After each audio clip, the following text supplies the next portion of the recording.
샬롬 12월 24일 토요일입니다. 한 주간 하나님과 동행하며 살아오신 여러분의 삶 가운데 하나님의 도우심과 풍성한 복이 함께 하시길 소망합니다. 이 시간 시편 말씀을 읽고 묵상하며 하나님 앞에서 침묵으로 기도드리겠습니다. 시편 95편 1절에서 2절. 오라 우리가 여호와께 노래하며 우리의 구원의 반석을 향하여 즐거이 외치자. 우리가 감사함으로 그 앞에 나아가며 시를 지어 즐거이 그를 노래하자.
오늘 하나님이 우리에게 주신 말씀은 누가복음 2장 3절에서 7절입니다.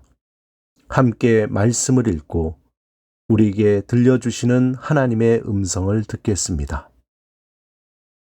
모든 사람이 호적하러 각각 고향으로 돌아가매 요셉도 다윗의 집 족속이므로 갈릴리 나사렛 동네에서 유대를 향하여 베들레헴이라 하는 다윗의 동네로 그 약혼한 마리아와 함께 호적하러 올라가니 마리아가 이미 잉태하였더라. 거기 있을 그때에 해산할 날이 차서 첫 아들을 낳아 강보로 싸서 구유에 뉘었으니 이는 여관에 있을 곳이 없음이러라. 우리가 잘 아는 예수님의 탄생 기사에서 당시 로마가 유대의 세금을 징수하기 위하여 인구조사를 벌입니다. 그 때문에 예수님의 탄생은 바로 요셉이 호적하기 위해 베들레헴에 내려갔을 때에 이루어졌습니다.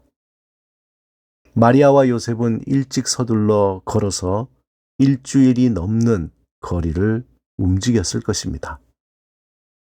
베들레헴에 도착해서 있는 동안에 해산할 날이 차게 되었습니다. 마리아와 요셉이 출산하려고 본문에 의하면 여관을 찾았는데 없었다고 나옵니다. 그런데 우리말로 번역된 여관이라는 말이 오해를 불러일으킬 수 있습니다. 이것을 제대로 이해하려면 이스라엘의 가옥 구조와 원문의 의미를 좀 더 살펴보아야 합니다. 먼저 영어로 번역된 인이라는 여관이라는 말은 헬라어로 카탈루마입니다. 이것은 우리가 생각하는 깊은 골목에 침침한 가로등 불빛이 들어오고 허름한 방이 있는 그런 여관을 생각하면 안 됩니다. 이것을 정확히 이해하려면 게스트룸, 손님 접대용 방으로 보아야 합니다. 여기서 한 가지 더, 당시 이스라엘 가옥 구조는 아래층에는 동물들이 거주할 수 있는 공간이고 또 주방이 있고 위층에는 가족들이 거주하는 방과 손님 방이 있었습니다. 그러므로 우리가 상상할 수 있는 것이 마리아가 있을 곳이 없다라는 의미는 출산하기에 적절한 장소가 없었다라고 보면 좋습니다. 만약 있다고 할지라도 여러 사람들이 있는 곳에서 출산하기가 어려웠을 것이고, 그래서 아래쪽 마구간에서 출산하였을 것입니다. 누가복음 2장 12절에 너희가 가서 강보에 쌓여 구유에 뉘어 있는 아기를 보리니 이것이 너희에게 표적이니라 하더니 이렇게 기록하고 있습니다. 천지를 창조하신 하나님이 이 땅에 인간으로 태어나셨습니다. 아기 예수는 왕궁이나 화려한 집에서 태어난 것이 아니라 평범한 서민의 집에서 초라한 모습으로 태어났다는 것입니다.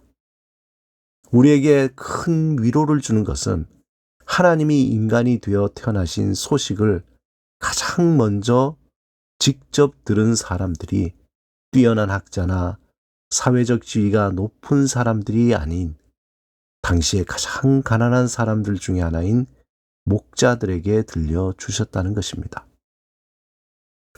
우리가 크리스마스가 되면 가장 많이 회자하는 말 중에 구유에 누이신 예수님입니다. 오늘 본문의 구유가 말구유든 마국간이든 그곳은 고급스러운 곳이 아닙니다. 누가 보아도 초라하고 지저분하고 보잘것없는 곳입니다. 하지만 그곳에 아기 예수님이 태어났기 때문에 그곳은 세상에서 가장 고귀한 장소가 되었습니다.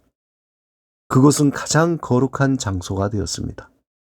그곳에 하나님의 영광과 평화가 깃든 곳이 되었습니다. 오늘 본문을 통해서 또한 생각할 것은 나의 구유에 지금 예수님이 계신가 하는 것입니다. 이 땅에 오신 예수님이 거하는 자리는 하나님의 영광과 평화로 오셨습니다. 이 말은 예수님이 계신 곳에 하나님의 영광이 드러난다는 것입니다. 그 자리는 세상의 자랑이나 찬란한 빛을 드러내는 영광이 아니라 우리를 살리기 위해 자신을 죽기까지 내어주며 조롱당하고 고난받고 인내하며 사랑하신 하나님의 인격이 드러나는 자리입니다. 또한 그 자리는 하나님의 평화, 하나님의 용서를 경험하고 화해하며 하나가 되는 자리입니다. 그곳에는 다른 사람을 포용하고 받아주고 격려하며 세워주는 자리입니다. 사랑하는 여러분, 반복되는 성탄절을 맞이하며 우리가 꼭 생각해야 할 것은 우리의 빈방에는 누구와 함께하고 있는가입니다. 날마다 우리 자신의 빈방을 살펴보며 과연 나는 누구와 함께하고 있는가? 또 나의 삶은 어디로 향하고 있는지 성찰하고 또 성찰하며 돌아보는 여러분이 되시기를 주님의 이름으로 축원합니다. 함께 기도드리겠습니다. 주님, 한치 오차 없이 역사하시는 하나님의 능력이 평범한 일상을 특별하게 하심을 믿습니다. 그러한 놀라운 경험을 하게 하소서. 예수 그리스도 이름으로 기도드립니다. 아멘.